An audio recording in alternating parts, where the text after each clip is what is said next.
Last year, I played Omori for the first time. I didn't really have a lot of interest in playing it, but after a friend gifted it to me and was told I should stream it, I gave it a shot and ended up loving it. It's a game with lots of charm and pretty fun RPG gameplay, but I've noticed that ever since its release, it's become a bit of a punching bag on the internet. I'm willing to bet it's harder to find people who actually enjoy the game compared to people who hate it outright. I mean, I was in the same boat. Before I even ever played this game, I just kind of irrationally hated its art style, and that's really what drew me away from it for some reason. So today, I want to try to convince you why you should try the game, address sincere critiques I've seen it given recently, and explain in detail why I enjoyed it as much as I did.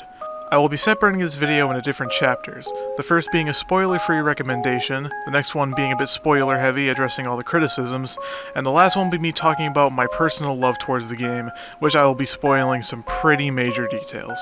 Now, for those who know nothing about this game,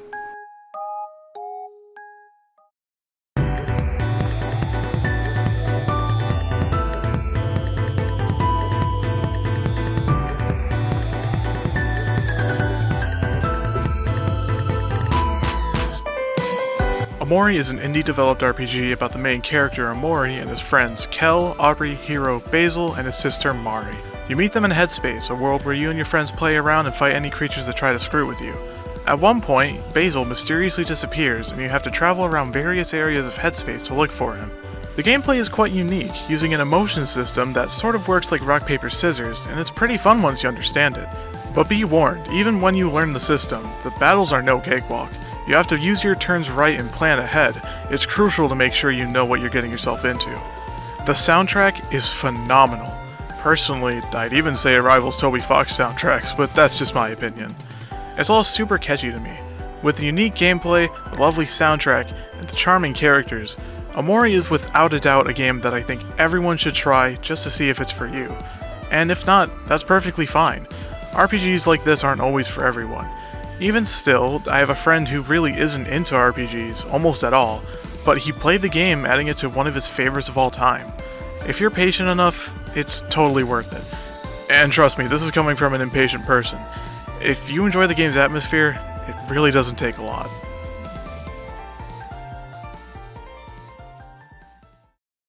As another preemptive warning, this section of the video is spoiler heavy.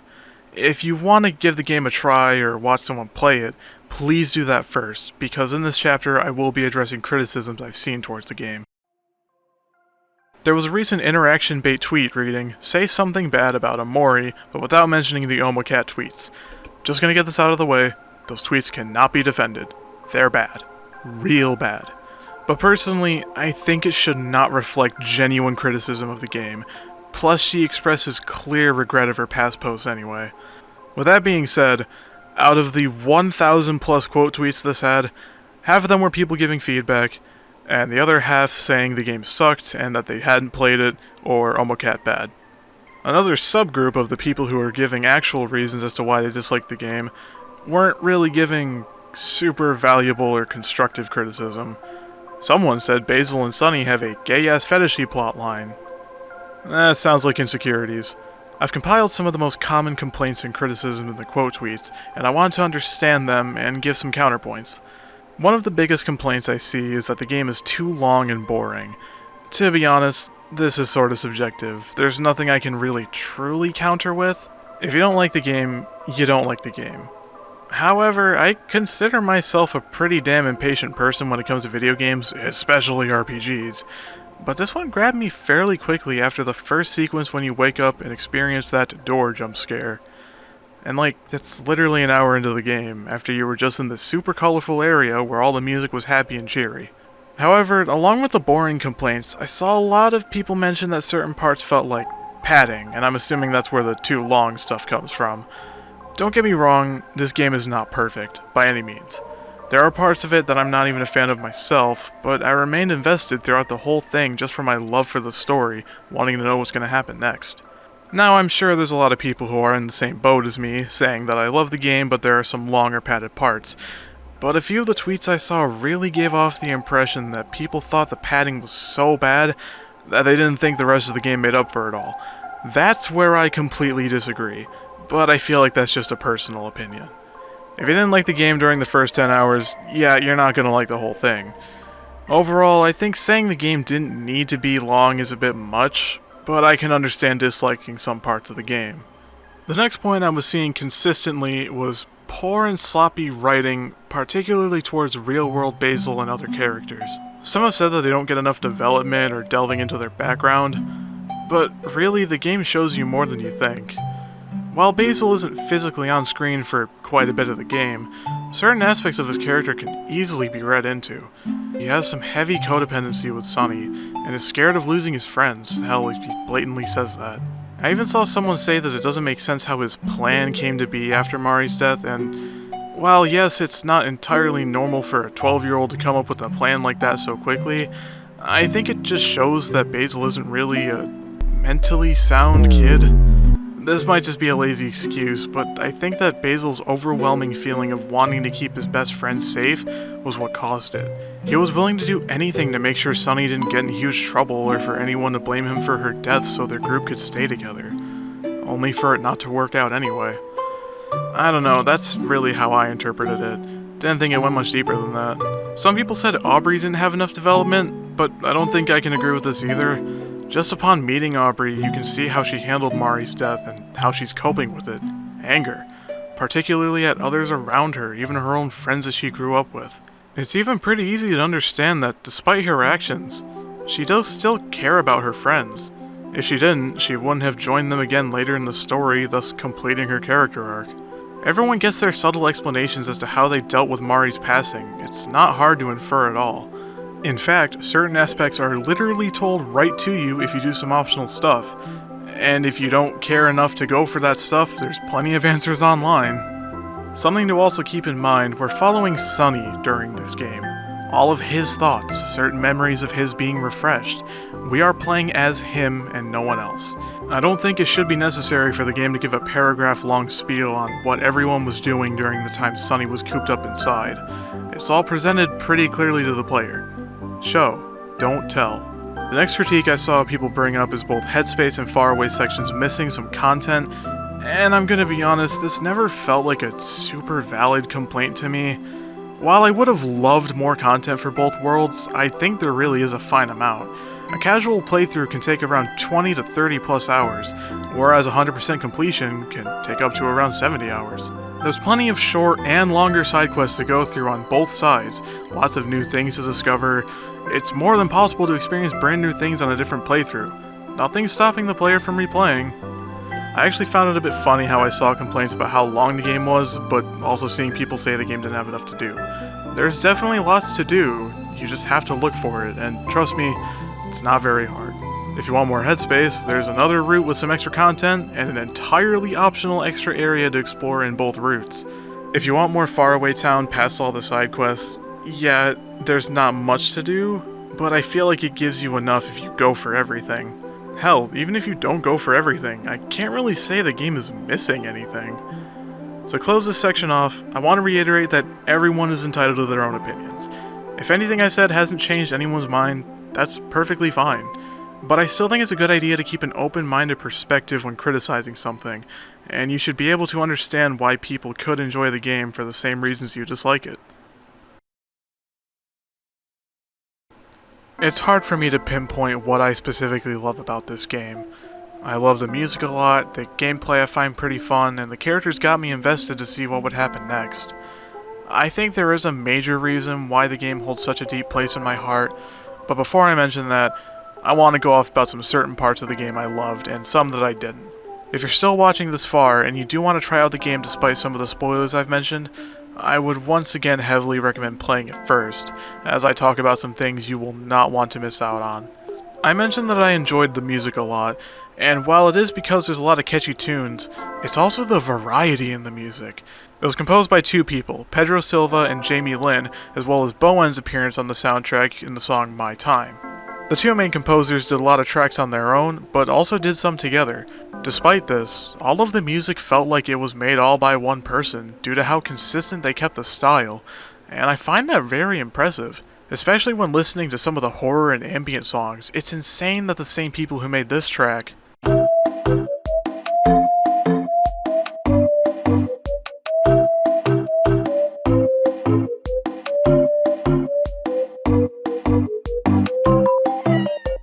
also made this track.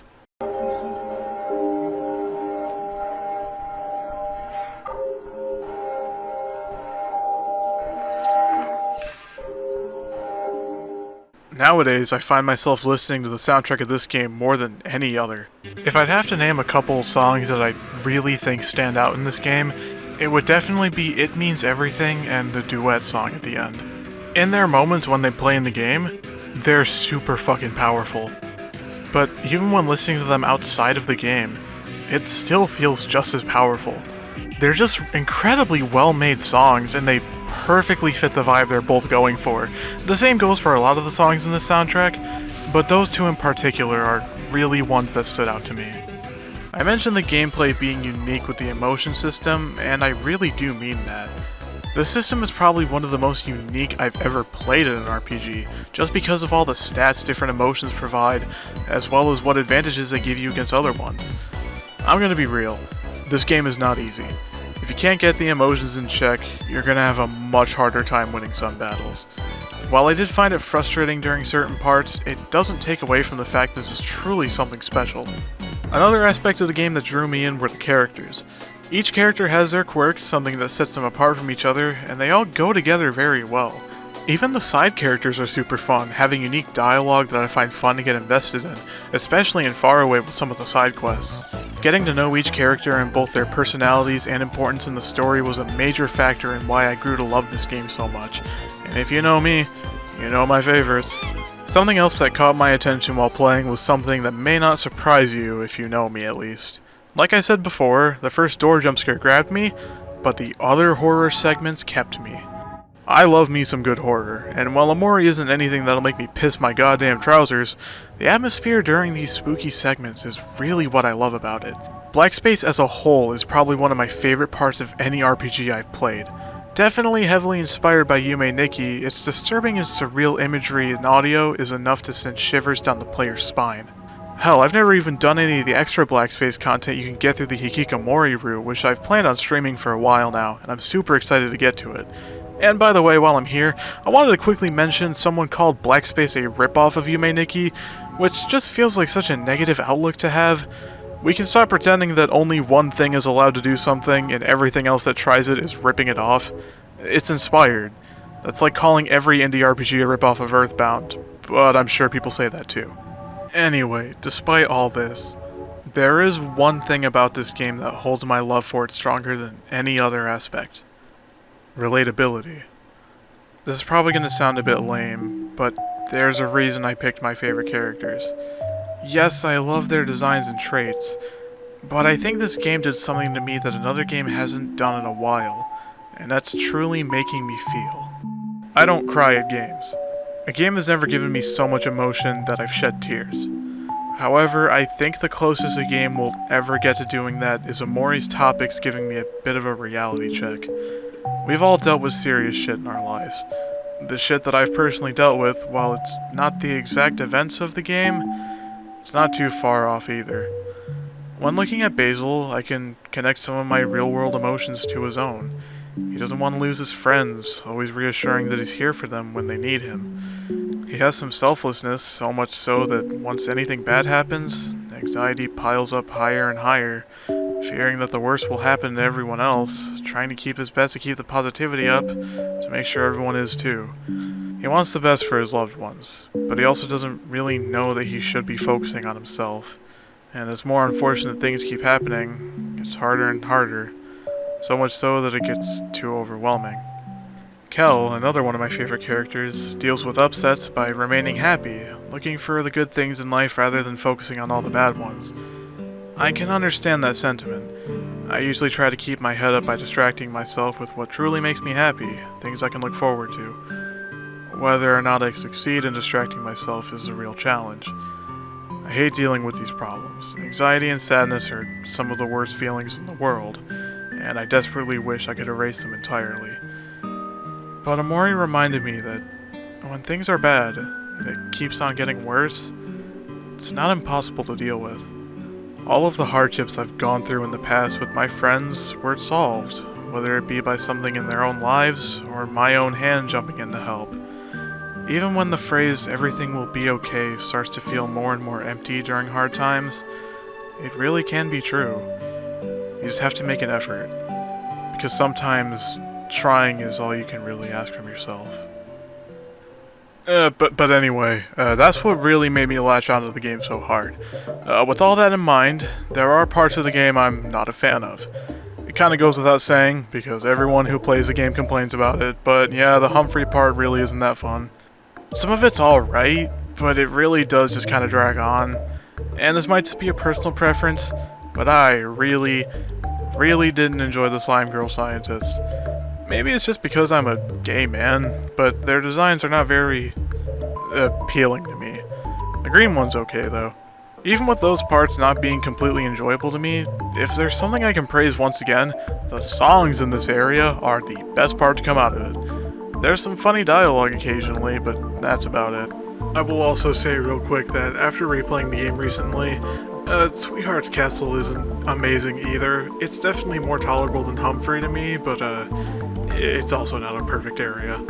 I think the only other part I didn't enjoy too much was the fight with Omori at the end of the game, only because I genuinely thought it was a scripted loss, plus my YouTube chat wasn't at its greatest that night.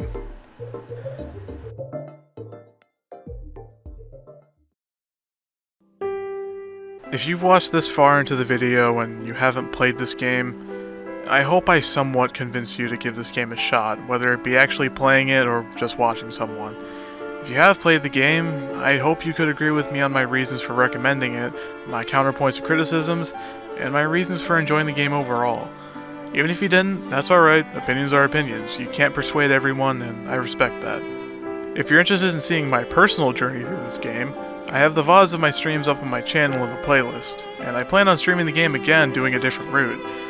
Until then, I hope you all enjoyed. See you later.